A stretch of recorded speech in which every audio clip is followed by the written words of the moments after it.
Hello વિદ્યાર્થી મિત્રો, ધોરણ 9 વિષય સામાજિક વિજ્ઞાન પાઠ 5 ભારત આઝાદી તરફ પ્રયાણ।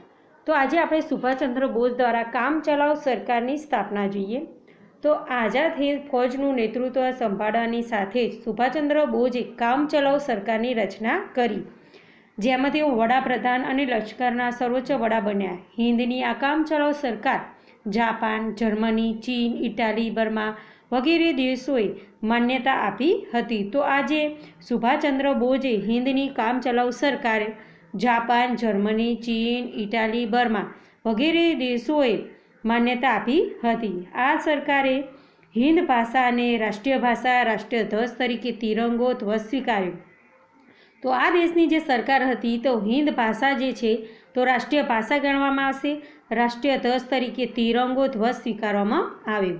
આવક માટે જાપાની સહાય અને સ્વૈચ્છિક ફાળો, મિલકત વેરો રાખવાનું નક્કી કર્યું। નેતાજીએ 1943માં આંદામાન નિકોબાર ટાપુની મુલાકાત લીધી। તો સુભાષચંદ્ર બોઝે 1943માં આંદામાન અને નિકોબાર ટાપુની મુલાકાત લીધી। આ ટાપુએ અનુક્રમે શહીદ અને સ્વરાજ નામ આપવામાં આવ્યું। તો આ ટાપુએ અનુક્રમે કયું નામ આપવામાં આવ્યું હતું? જ્યારે સુભાષચંદ્ર બોઝે આંદામાન નિકોબાર ટાપુની મુલાકાત લીધી ત્યારે શહીદ સ્વરાજ નામ આપવામાં આવ્યું। તો અંતિમ તબક્કો અને સુભાષચંદ્ર બોઝની શહીદી। નેતાજીના નેતૃત્વ હેઠળની સૈનિક ટુકડીઓએ રેગુન, પ્રોમ, કોહિમા અને હાલના નાગાલેન્ડની રાજધાની છે આ પ્રદેશો કબજે કર્યા। મે 1944 તદુપરાંત ઇમ્ફાલ, હાલમાં મણિપુરની રાજધાની પણ જીતી લીધી। પરંતુ બીજા વિશ્વયુદ્ધના આ સમયગાળા દરમિયાન અમેરિકાએ બ્રિટેન તરફ યુદ્ધમાં ઝુકાવ્યું, જાપાનના નાગાસાકી અને હિરોશીમા શહેરો ઉપર બોમ્બ વર્ષા કર્યો। તો અમેરિકાએ બ્રિટેન તરફ યુદ્ધમાં ઝુકાયું અને જાપાન ઉપર નાગાસાકી અને હિરોશીમા શહેરોમાં બોમ્બ વર્ષા કરી। જાપાને શરણાગતિ સ્વીકારી, જેથી નેતાજીની આઝાદ હિંદ ફૌજને મળતી જાપાન તરફથી સહાય બંધ થઈ। તદુપરાંત બ્રિટેન હવાઈ જહાજોની આઝાદ હિંદ ફૌજ ઉપરાંત બોમ્બમારાને લીધે સ્થિતિ વધુ વણસી હતી। નેતાજી સુભાષચંદ્ર બોઝ આ કપરી પરિસ્થિતિમાં વિમાન મારફતે બેંકોક, સાયગોગ અને ફોર્મોસા ટાપુમાં તાઇપાઈ વિમાન મથકે પહોંચ્યા। તો આવી કપરી પરિસ્થિતિથી સુભાષચંદ્ર બોઝ હતા તે બેંકોક અને સાયગોગ, ફોર્મોસા ટાપુ થઈને તાઇપાઈ વિમાન મથકે પહોંચ્યા। આ વિમાનમાં અકસ્માતથી આગ લાગતા હોસ્પિટલમાં સારવાર દરમિયાન અવસાન પામ્યા હતા। 18 ઓગસ્ટ 1945 અલ્બત્ત સુભાષબાબુનું આ વિમાન અકસ્માતમાં અવસાન થયું। તે બાબતે આજે પણ એક વણઉકેલું રહસ્ય ગણાય છે। તો સ્વતંત્ર પ્રાપ્તિ અને હિંદના ભાગલા। આઝાદ હિંદ ફૌજના પકડાયેલા સેનાપતિઓ ઉપરાંત રાજદ્રોહોના કેસો ચલાવ્યો। ભુલાભાઈ દેસાઈ, જવાહરલાલ નહેરુ ફૌજ વતી કેસ લડ્યા, પણ બ્રિટિશ સરકારે આ સેનાપતિઓને સજા કરી, જે પ્રચંડ લોકવિરોધ થતાં પાછી ખેંચી પડી। આ બનાવી અને મુંબઈમાં નૌકાવિહારો 1946ના લીધે અંગ્રેજોએ ભારતને સ્વરાજ આપવાની વાટાઘાટો શરૂ કરી અને બ્રિટેનના વડાપ્રધાન એટલીએ જાહેરાત કરી કે બ્રિટિશ સરકાર કેબિનેટ મિશન યોજના મુજબ રચનાર હિંદ સરકારને હિંદની તમામ સત્તાઓ સોંપી જૂન 1948 સુધીમાં વિદાય લેશે।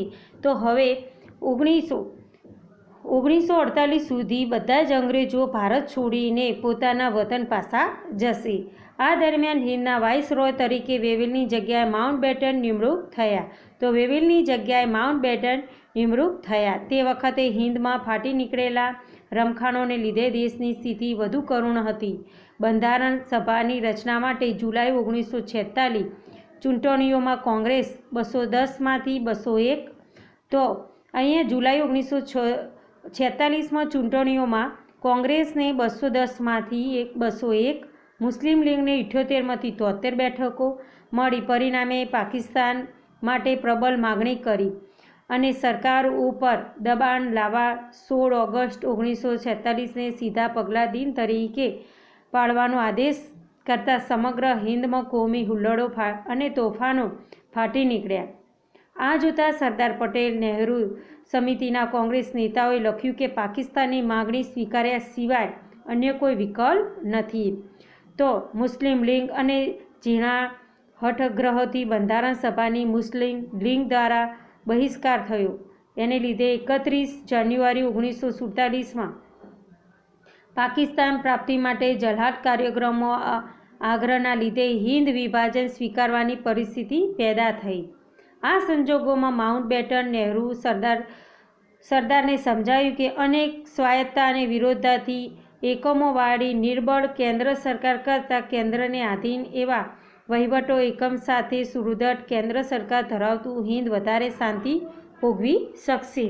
તો નેતાઓએ આ દલીલો યોગ્ય લાગી. તેઓ નહેરુ અને સરદારને ગાંધીજી સાથે પરામર્શ કર્યો.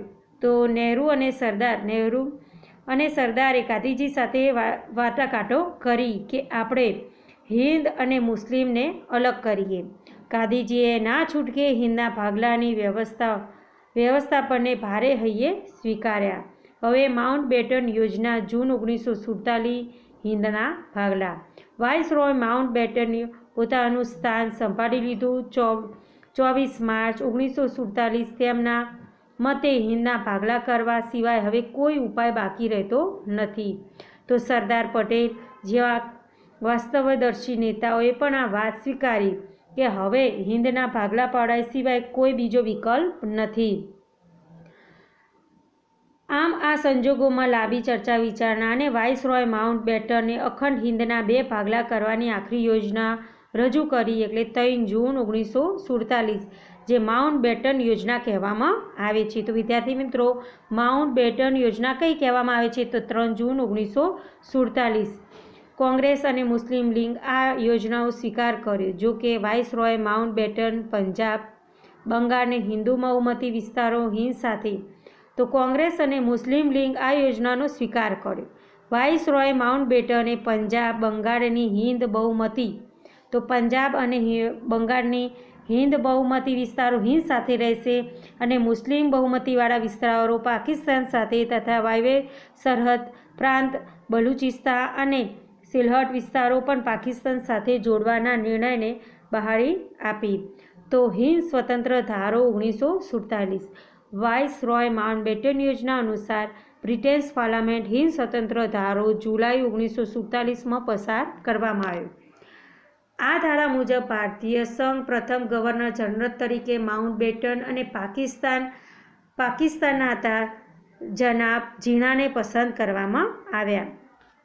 તો ભારતના પ્રથમ ગવર્નર જનરલ તરીકે માઉન્ટબેટન અને પાકિસ્તાનના છે જનાબ ઝીણાને પસંદ કરવામાં આવ્યા. આ ધારાની હિન્દની પરાધીનતાનો અંત આવ્યો માટે ગાંધીજી આ ધારાને બ્રિટિશ સરકાર દ્વારા હિન્દને આપવામાં આવ્યો. એકમાત્ર શ્રેષ્ઠ અને સોયસ્કર ધારો કહે છે. બ્રિટિશ શાસનના અંતિમ વાઇસરોય માઉન્ટબેટન દ્વારા સત્તા સોંપવાની કાર્યવાહી શરૂઆત નવી દિલ્હીમાં એક સમારોહમાં યોજી શરૂ કરી અને 14મી ઓગસ્ટ 1947ની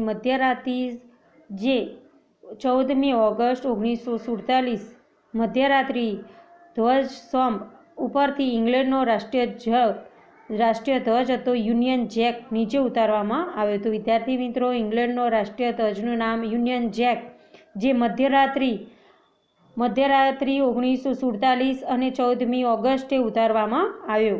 ભારતનો ત્રિરંગો રાષ્ટ્રીય ધ્વજ ફરકાવવામાં આવ્યો.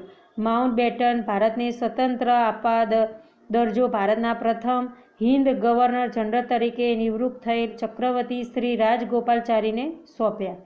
સત્તા પર હસ્તાંતર સઘળી કાર્યવાહી પૂરી થઈ. સમગ્ર વાતાવરણ આનંદને લહેરોથી ગુંજી ઉઠ્યું. 15મી ઓગસ્ટ 1947 સુંદર પ્રભાત ઉઠ્યું અને સમગ્ર દેશની જનતાને આનંદ અને ઉલ્લાસથી પ્રથમ સ્વતંત્ર દિન તરીકે ઉજવણી કરી. ઠેર ઠેર તોરણો બંધાયા, શાળાઓમાં મીઠાઈ વેચાઈ, અનેકોએ પ્રતિજ્ઞા પૂરી થવાની રાહ અનુભવી. આ મહાત્મા ગાંધીજી હિન્દ વિભાજનની વેદના દુઃખી હોય તેઓ ઊંડો શોક અને ચિંતામાં ડૂબેલા હતા. તો વિદ્યાર્થી મિત્રો, સ્વતંત્ર બનેલા ભારત અને તેની સમક્ષની તાત્કાલિક સમસ્યાઓ આપણે જોઈએ. તો માઉન્ટબેટન યોજના હિન્દ સ્વતંત્ર ધારો એક્ટ 1947ને પરિણામે હિન્દુસ્તાનની વિભાજન સ્વતંત્ર માટે ભારત અને પાકિસ્તાન એમ બે દેશો સ્વરૂપમાં જોવા મળે છે. તો હિન્દુસ્તાનનું વિભાજન કરવામાં આવ્યા, એક તો ભારત અને બીજું પાકિસ્તાન. લશ્કરોની વહેંચણી, મિલકતનો લગતા પ્રશ્નો, લેણા અને દેનાના હિસાબ, નિરાશ્રિતની સમસ્યાઓ, જાહેર સેવાઓને તે માટે અધિકારો અને વહીવટી તંત્રની વ્યવસ્થા, ભારતની પશ્ચિમે આવેલા પશ્ચિમ પાકિસ્તાન અને પૂર્વ તરફ પૂર્વ પાકિસ્તાનની આંતરરાષ્ટ્રીય સરહદો નક્કી કરવી વગેરેનું સમસ્યાનું નિવારણ લાવવાનું હતું. તો એક દેશમાંથી બીજા દેશોમાંથી એટલે કે એક જગ્યાએથી બીજી જગ્યાએ બધાને જે સ્થળાંતર કરવાનો એ મોટો પ્રશ્ન હતો. એની અંદર નિરાશ થતી સમસ્યા અને રહેવાની ખૂબ જ સમસ્યા જોવા મળતી હતી. આ પ્રશ્નના નિવારણ માટે માઉન્ટબેટનના અધ્યક્ષપદે ભારત પાકિસ્તાનના બે મળી 5 પ્રતિનિધિઓની સમિતિ નિમી. આ સમિતિ આવા પ્રશ્નો ઉકેલ માટે સંબંધિત પ્રશ્નોના જાણકાર તજજ્ઞોમાં જુદા જુદા 5 નિવૃત્ત કર્યા. મતભેદ પ્રસંગે ભારતના ભૂતપૂર્વ મુખ્ય ન્યાયાધીશ અધ્યક્ષપદે ભારતના અને પાકિસ્તાનના એક પ્રતિનિધિનું બનેલું લવાદી પંચ એમ ચુકાદો આપે તેવું આખરી નામ માનવાનું અને બંને રાષ્ટ્રને સ્વીકારવાનું. એટલે 5-5ની પ્રતિનિધિઓની સમિતિ કરવામાં આવી, જ્યાંથી બંને સમિતિઓનું બધાને માનવું પડશે. ભારતીય લશ્કરના સર સેનાપતિ લશ્કર અને લશ્કરી સરસરંજામનું વિભાજન પૂર્ણ કરતા બ્રિટિશ લશ્કરે ભારતમાંથી વિદાય લીધી. તો બ્રિટિશ લશ્કરે ભારતમાંથી વિદાય લીધી ફેબ્રુઆરી 1948.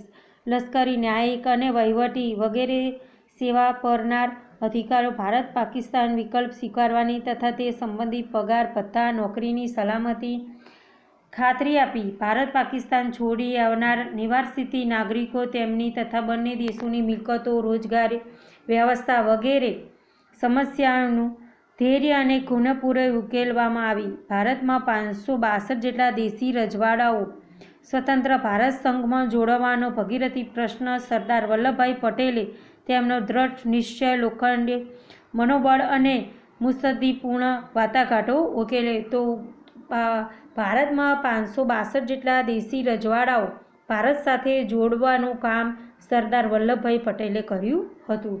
આમ છતાં વિભાજન વખતે લીધેલા કોમી રમખાણોની અસરો, મહાત્મા ગાંધીની હત્યા, આઘાત, સ્વતંત્ર ભારતને સુશાસન આપી પગભર બનાવવાનું, કૃષિ ક્ષેત્રની નબળી સ્થિતિ, દેશમાં શાંતિ અને સુલેહનું વાતાવરણ ઊભું કરવું, દેશની આંતર અને બાહ્ય સુરક્ષા જેવા પ્રશ્નોના નિવારણ વગેરે બાબતો માટે લાંબા ગાળાના આયોજન આશ્રય બની રહ્યા હતા. તો વિદ્યાર્થી મિત્રો, સ્વાધ્યાય તમારે આખો લખવાનો રહેશે.